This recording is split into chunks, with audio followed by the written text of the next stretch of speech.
առանց ներքին ամրության, առանց ինստիտուցիոնալ կարողություններ ստեղծելու, առանց դիմակայուն հասարակություն ունենալու, դիմակայուն պետական ինստիտուտներ ստեղծելու,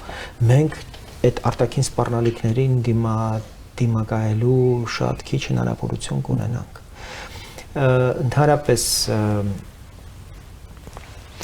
արտաքին սպառնալիքները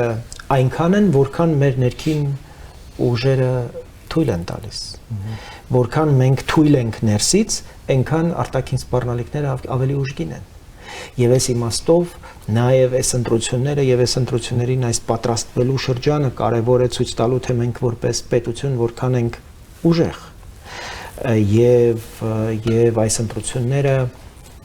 նաև ավելի դիմադրողունակ պետություն դարձնելու գոնե պիտի միտված լինեն Հայաստանը։